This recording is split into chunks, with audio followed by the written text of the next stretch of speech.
hanya untuk bisa berjalan lagi ke masjid. Kita dapat mobil syukuran untuk dipermudah oleh Allah, jangan kita syukur kepada Allah Subhanahu wa Ta'ala. Allah Subhanahu wa Ta'ala berikan satu kekuatan yang tidak diberikan pula kepada orang-orang yang tidak beriman kepada Allah Subhanahu wa Ta'ala.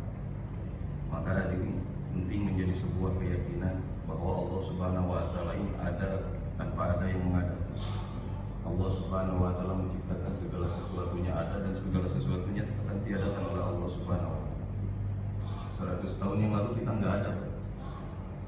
100 tahun ke depan apakah ada jaminan kita masih ada? Atau mungkin pulang dari mati besok pun nggak ada. Yang ada himbauan daripada masjid nama kita disebutkan karena telah meninggal dunia. Dan ini banyak hadirin yang mulia yang dilupakan oleh manusia, bahwasanya perkara yang akan menghilangkan seluruh kenikmatan di atas muka bumi ini adalah perkara kematian. Perkara yang akan dialami oleh setiap manusia. Kullu nafsin dha'iqatul maut. Setiap manusia akan mengalami, mencicipi, merasakan yang namanya kematian. Kematian ini sebentar, tapi dampaknya selama. Jika ada seorang sakit, punya dia penyakit kanker, maka 60-70 tahun lewat gerbang kematian, kankernya enggak kanker lagi di akhirat. Ada orang penyakit paru-paru, dia meninggal karena paru-parunya, maka di akhirat enggak ada lagi sakit paru-paru. Tapi kalau dia bawa penyakit hati, hadirin yang mulia, kesyirikan walaupun sebesar jarum, maka dampaknya neraka selama-lamanya. Maka ini yang menjadi sebuah keyakinan di dalam hati para sahabat, meyakini kalimat thayyibah dengan seyakin-yakin bahwa tiada yang berhak disembah kecuali Allah. Hadirin yang muliakan Allah Subhanahu wa Ta'ala, begitu sempurnanya ini agama, begitu nikmatnya ini agama. Padahal Masya Allah, siapa kita yang diberikan kekuatan oleh Allah Subhanahu wa Ta'ala untuk sholat subuh, bahkan mengikuti sunnah baginda Nabi Muhammad SAW dengan berjamaah. Siapa kita hadirin yang mulia? Paman daripada Nabi Muhammad SAW, Abu Thalib, tidak kurang-kurang hartanya mendukung perjuangan dakwah Nabi Muhammad SAW. Rasa malunya tidak kurang-kurang dicurahkan untuk Nabi Muhammad SAW. Perjuangannya, dukungannya, hari-hari moralnya hadirin yang mulia. Tetapi Allah Subhanahu wa Ta'ala lebih memilih menyerahkan hidayah kepada kita yang belum kenal sama Nabi, bahkan jauh daripada Nabi Muhammad SAW. Sementara saudaranya yang begitu dekat, pamannya Abu Thalib, tidak Allah Subhanahu wa Ta'ala berikan hidayah. Artinya hadirin yang mulia, hidayah mutlak milik Allah Subhanahu wa Ta'ala. Maka siapapun hari ini yang menikmati agama tanpa bersyukur atas nikmat atas agama, hadirin yang mulia, maka sama dengan melukai daripada hati Nabi Muhammad SAW. Para sahabat radhiyallahu anhum adalah orang-orang yang mencintai Nabi Muhammad SAW. Dikatakan dalam sebuah hadis, ketika Nabi SAW melakukan satu perjalanan di malam hari, malam itu begitu cerah sehingga bulan purnama terlihat sempurna bulan. Tidak ada sedikit pun awan yang menghalangi antara langit dan bumi. Ketika Nabi SAW berjalan di atas padang pasir diikuti oleh para sahabat radhiyallahu anhum, tiba-tiba Nabi SAW menghentikan langkahnya. Kemudian Nabi menengadahkan wajahnya ke langit dan melihat bulan purnama yang begitu sempurna bulan. Maka tiba-tiba Nabi SAW tersenyum sampai terlihat gigi geraham. Maka pemandangan ini hadirin yang mulia membuat bingung para sahabat, karena para sahabat baru pertama kali melihat Nabi SAW melihat bulan purnama kemudian tersenyum sampai terlihat gigi geraham. Maka para sahabat bertanya, ya Rasulullah, apa yang engkau lihat dari bulan purnama sehingga engkau tersenyum dan terlihat gigi geraham? Maka Nabi SAW bersabda kepada para sahabat, innakum satarawna rabbakum kama tarawna hadzal qamar. Sesungguhnya mata kalian akan melihat wajah Rob kalian sebagaimana kalian hari ini melihat bulan purnama. Siapa orang yang begitu mulia mampu melihat wajah Allah Subhanahu wa Ta'ala? Maka para sahabat menundukkan kepalanya dan menangis. Ya Rasulullah, alangkah mulianya orang tersebut bisa melihat wajah Rabbnya. Siapa mereka ya Rasulullah? Maka Nabi SAW dengan bersuara parah mengatakan kepada para sahabat, adalah jika kalian mampu tidak meninggalkan 2 rakaat sebelum terbitnya matahari, dan adalah jika kalian mampu tidak meninggalkan 4 rakaat sebelum matahari terbenam, maka mata-mata itulah yang mampu melihat wajah Allah Subhanahu wa Ta'ala.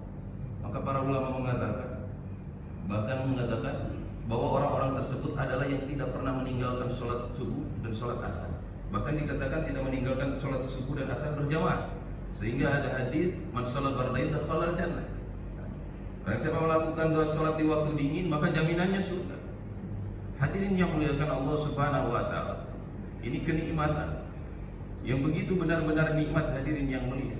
Yang apabila tidak yakin dengan hati yang hak, maka ini akan menjadi rutinitas kewajiban biasa.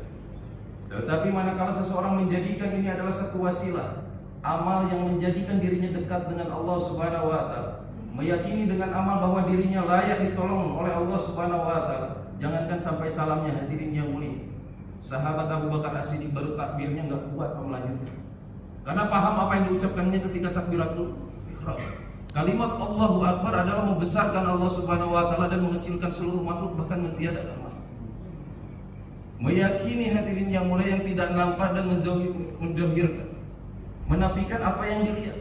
Dan ini adalah iman. Sehingga para sahabat radhiyallahu anhum berkeyakinan atas kalimat thayyibah, hadirin yang mulia. Melihat matahari terbit dan tenggelam di barat, maka mereka meyakini ada kekuatan yang tidak nampak yang menggerakkan matahari.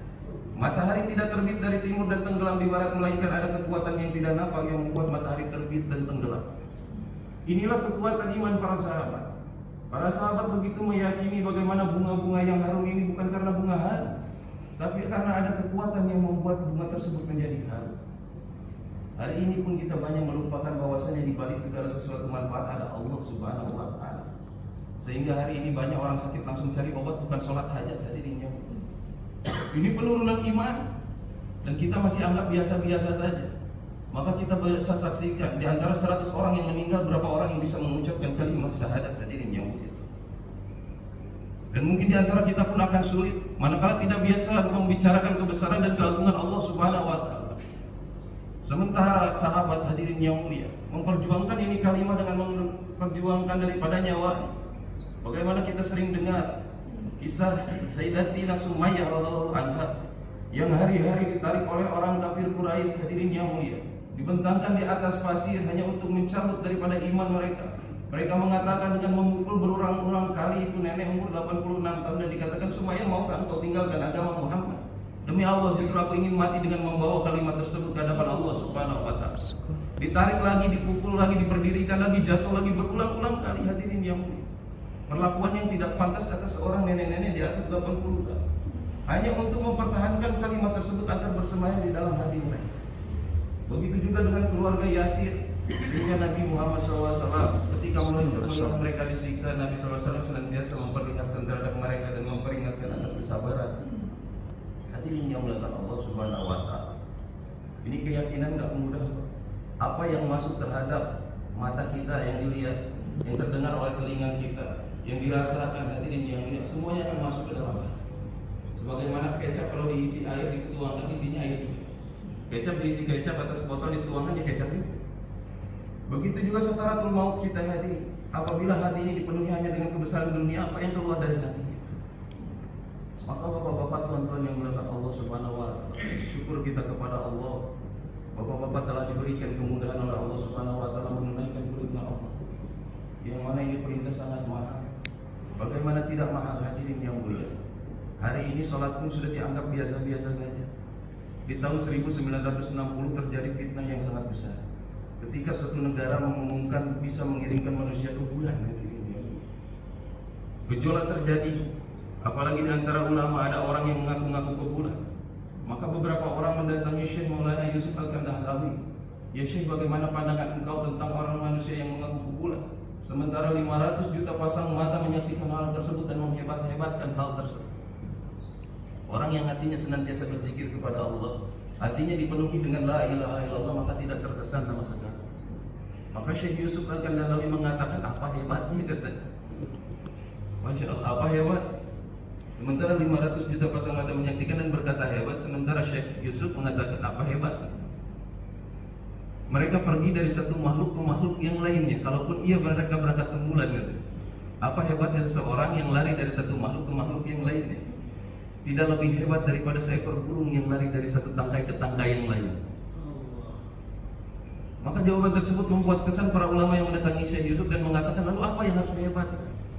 Syekh Yusuf menangis dengan sejadi-jadinya dan mengatakan, harusnya yang kalian hebatkan adalah Rasulullah SAW. Beliau pergi bukan dari makhluk ke makhluk, Beliau pergi dari bumi satu makhluk menghadap Allah Subhanahu wa taala di Sidratul Muntaha, membawa satu pesan untuk menyelesaikan seluruh manusia. Masalah manusia yaitu sholat. Kenapa kalian tidak hebatkan sholat kalian? Hari-hari kita nggak ada kesan sama sholat kita, akhirnya penyakit bersarang terus di dalam tubuh kita. Hadirin yang mulia, melihat orang lain tidak sholat pun kita sama sekali tidak mau pikirkan mereka sholat. Maka hadirin yang mulia, Sayyidina Yusuf menangis sejadi-jadinya. Apa yang harus kita hebatkan selain sholat? Wasta'inu bis-sabri wa sholat. Sementara masalah selesaikan akan dengan cara sholat saja. Yang harusnya kalian hebatkan adalah Rasulullah, karena beliau tidak pergi dari satu makhluk kepada makhluk yang lain. Maka hadirin yang mulia, syukur kita ini sangat besar dengan menunaikan perintah Allah Subhanahu wa taala yang harusnya menjadi sebuah kerisauan. Bahkan di akhir hayatnya Rasulullah sallallahu alaihi wasallam pun membawa pikir bagaimana ini umat bisa senantiasa melaksanakan salat.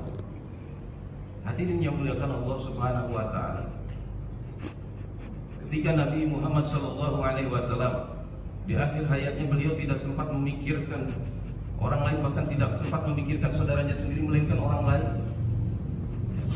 Yang beliau ingat adalah umat lagi, umat lagi. Anissa, perempuan, sholat juga sholat lagi. Maka hadirin yang muliakan Allah Subhanahu wa taala, kerisauan yang ada senantiasa di pikiran Rasulullah sallallahu alaihi wasallam haruslah menjadi kerisauan atas umat. Kerisauan atas agama, yang mana hari ini agama dianggap biasa-biasa saja. Hadirin yang mulia, jika ada satu hal contoh, satu orang kampung datang tiba-tiba ke sini menghancurkan tiang daripada Masjid Riyadhus Shalihin, pasti kita marah. Ahli masjid, jangan kita ahli masjid marah, tetangga yang nggak pernah sholat, bahkan orang yang mungkin masih mabuk di sekitar masjid ini melihat masjid ini tiba-tiba dihancurkan pasti marah. Orang yang nggak biasa sholat pun melihat masjid tiba-tiba dihancurkan, marah. Hadirin yang mulia, kita tahu bahwa sholat ini disebutkan oleh Nabi SAW, barang siapa sholat sama dengan mendirikan agama, menegakkan agama. Barang siapa meninggalkan sholat sama dia dengan meruntuhkan agama. Kalau Allah kita melihat orang lain tiba-tiba menghancurkan masjid, kita marah. Kenapa kita lihat orang yang nggak sholat kita nggak marah? Padahal jelas-jelas mungkin di rumah kita pun istri kita yang meninggalkan sholat.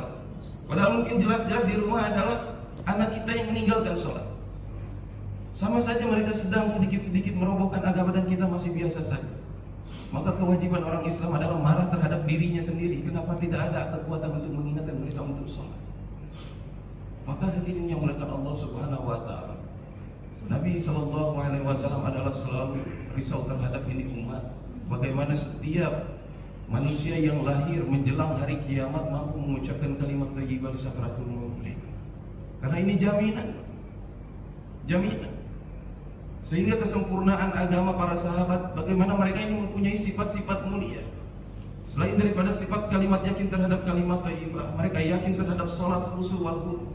Menjadikan sholat adalah satu wasilah datangnya pertolongan Allah Subhanahu wa taala terhadap diri mereka. Satu orang sahabat hendak berdakwah keluar di jalan Allah Subhanahu wa taala. Di padang pasir tiba-tiba untanya mati. Enggak ingat untanya, tapi yang diingat adalah Allah. Dengan kekuasaan Allah sholat 2 rakaat hajat, maka itu unta hidup kembali. Hadirin yang mulia, keyakinan para sahabat adalah keyakinan para nabi terdahulu. Bagaimana ini kalimat hadirin yang mulia? Bahkan Nabi Musa alaihissalam meminta kepada Allah Subhanahu wa taala nabi yang bergelar kalamullah, ya Rabbi alimni, ajarkan kepadaku, adkuruka bihi wa atuka bihi, satu kalimat yang aku bisa mengingatmu dengannya dan satu kalimat yang aku bisa berdoa kepadamu dengannya. Ya Musa, qul la ilaha illallah. Wahai Musa, ucapkan la ilaha illallah. Maka Nabi Musa meminta lagi kepada Allah, ya Rabbi, kullu ibadika yaqulu hadza, setiap hambamu telah mengucapkan itu. Qul ya Musa la ilaha illallah. Wahai Musa, ucapkan lagi la ilaha illallah. Ya Rabbi, innama uridu syai'an takhusuni bihi, aku ingin sesuatu yang kau khususkan untuk diriku saja. Baru Allah Subhanahu wa taala menjawab bukan dengan perintah lagi tapi penjelasan. Ya Musa, law anna samawati wal ardina sab'a fi kafatin wa la ilaha illallah fi kafatin malat bihim la ilaha illallah. Seandainya 7 lapis langit dan 7 lapis bumi diletakkan pada satu sisi timbangan dan kalimat la ilaha illallah di satu sisi timbangan lainnya, malat bihim la ilaha illallah, adalah kalimat la ilaha illallah yang lebih berat. Jadi satu ucapan kalimat ini, kata ulama, akan menyebabkan manusia masuk surga walaupun harus dicuci dulu di neraka telah dengan dosa-dosa. Mungkin bapak-bapak pun sering dengar bahwa ahli neraka kebanyakannya apa katanya? Perempuan. Tapi wallahi, Nabi bersumpah demi Allah, sesungguhnya yang keluar terakhir dari neraka adalah seorang laki-laki. Apakah pernah berpikir itu kita? Apakah pernah berpikir itu anak laki-laki kita? Umar itu senantiasa kalau ada kabar seperti itu dia berpikir jangan sampai itu adalah aku. Ini hadirin yang muliakan Allah Subhanahu wa taala. Maka penting bagaimana sifat-sifat para sahabat adalah mereka meyakini ilmu. Karena selain iman sebagai pendongkrak, maka ilmu sebagai penuntun. Kewajiban kita hari ini jangan pernah jauh dengan para ulama, jangan pernah jauh dengan para zuriat Nabi Muhammad SAW. Para ulama dikatakan ini lampu penerang. Kalau bapak-bapak yang datang dari bawah-bawah ini ibaratkan fondasi. Kalau buat satu bangunan nggak mungkin bikin lampunya dulu, tapi bikin fondasinya dulu, kemudian bikin bata atapnya. Setelah rumah jadi baru bikin penerang. Dalam usaha dakwah keluar seperti ini, ulama diibaratkan penerang. Tetap kerja daripada dakwah akan dikembalikan kepada para ulama. Dan ini adalah hak-hak ulama. Maka kita siapapun yang bergerak di jalan Allah, tugas kita adalah mendukung para ulama, tajim terhadap para ulama, tajim terhadap para habaib, memuliakan daripada orang-orang yang berilmu. Karena sesungguhnya orang berilmu mereka telah mujahadah atas nafsu, memberikan daripada masa waktu kecilnya bermain untuk agamanya Allah Subhanahu wa taala. Maka kita hadirin yang mulia, adalah tugas kita merangkul banyak daripada masyarakat untuk duduk dalam majelis-majelis taklim para ulama. Ini tugas daripada kita.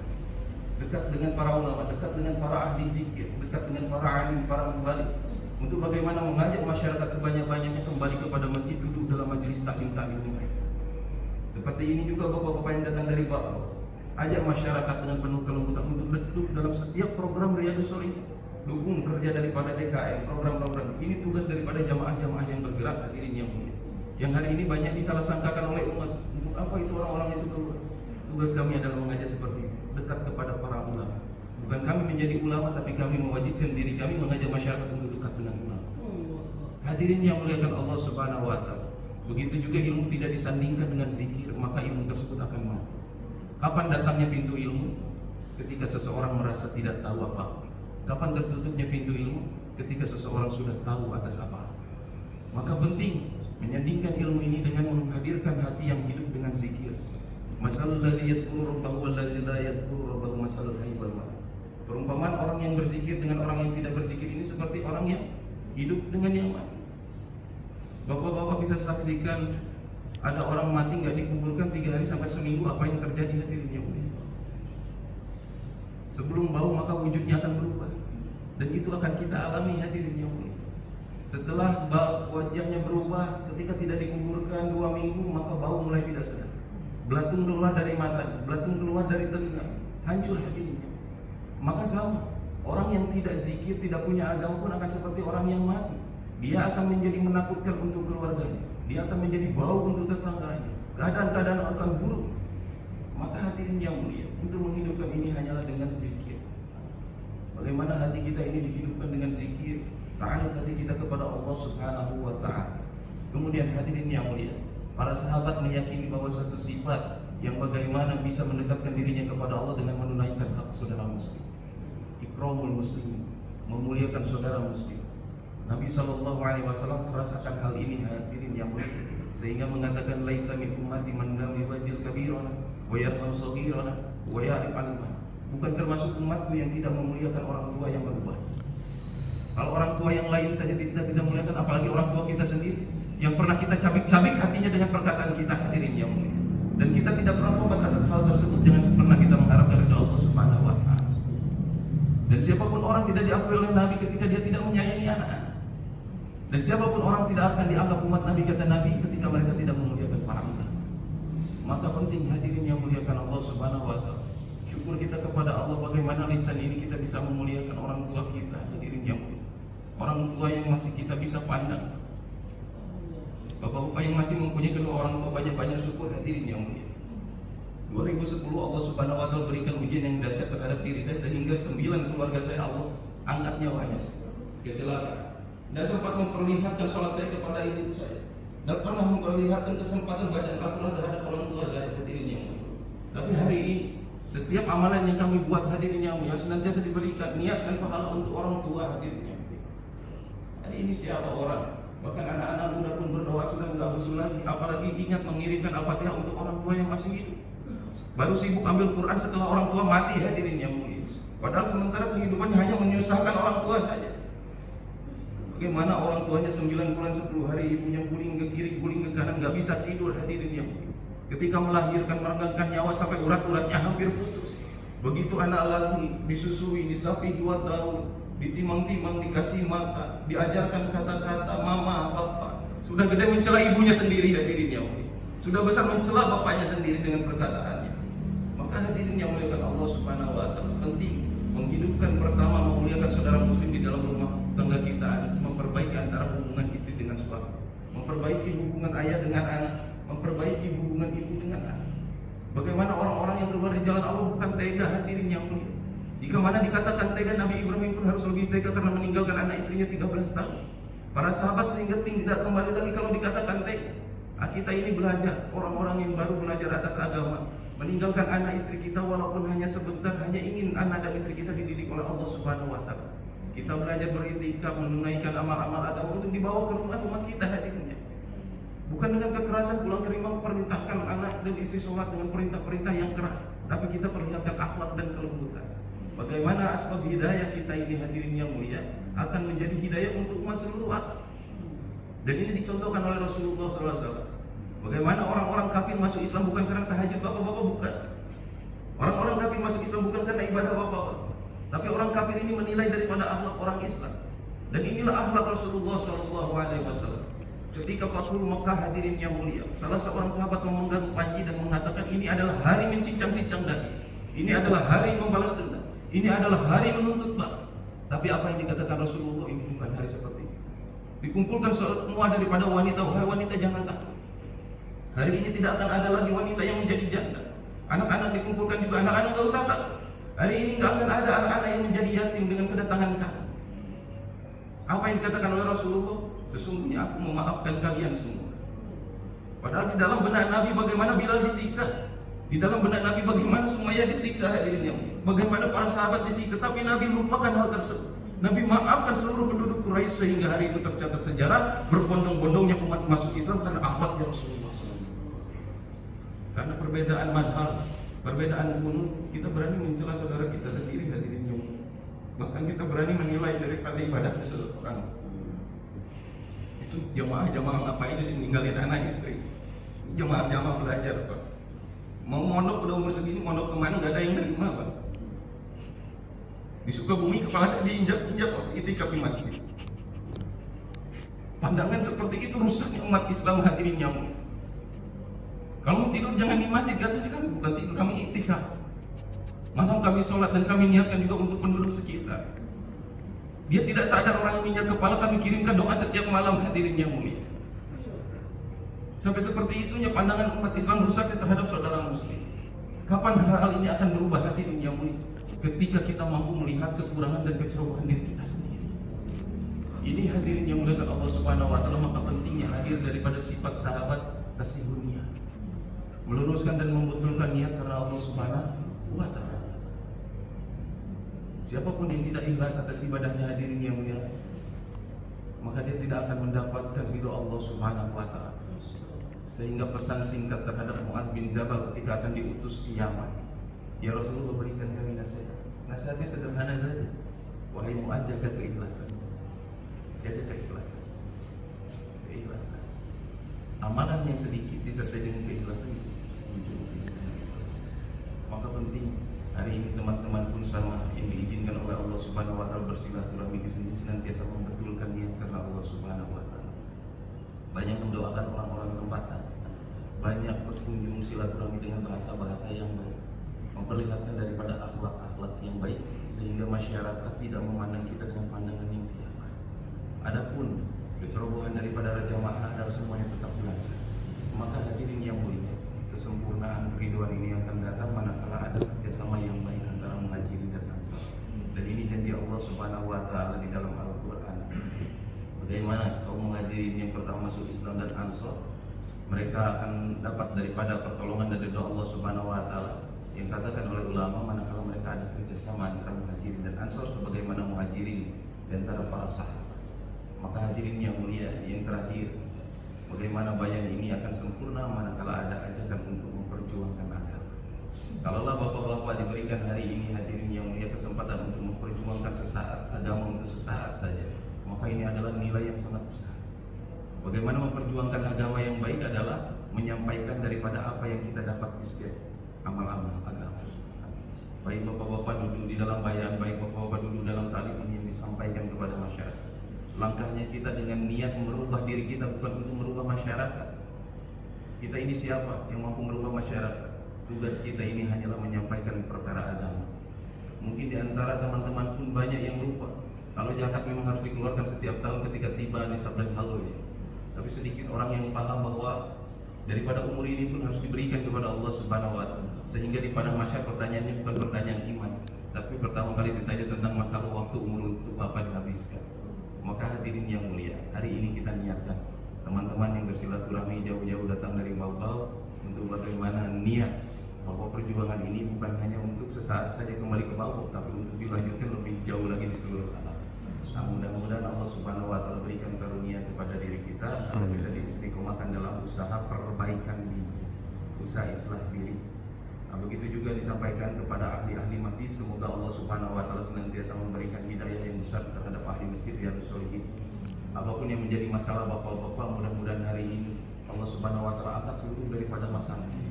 Keluarga kita yang sakit hari ini Allah Subhanahu wa Ta'ala angkat penyakitnya. Dan hari ini bagaimana Allah Subhanahu wa Ta'ala berikan kebaikan-kebaikan terhadap diri kita. Bagaimana teman-teman yang kita datang dari Bau ini pun mungkin Allah Subhanahu wa Ta'ala beri kesempatan beberapa hari di sini, dan atas kekurangannya kami perwakilan dari Bogor yang mendata daripada jamaah ini pun meminta maaf sebelumnya atas keteledoran kami ataupun apapun yang kami lakukan di masjid ini. Mudah-mudahan menjadi keriduan bapak-bapak dan memaklumi bahwa kami adalah orang-orang yang belajar. Mungkin itu saja yang bisa disampaikan. Yang benar datang dari Allah Subhanahu wa Ta'ala, kesalahan mutlak datang daripada diri kami pribadi, kurangnya kami pengorbanan atas agamanya Allah Subhanahu wa Ta'ala. Agar majelis ini tidak dipandang melalai oleh Allah Subhanahu wa Ta'ala, maka kita sama-sama berdoa dengan doa kifaratul majelis.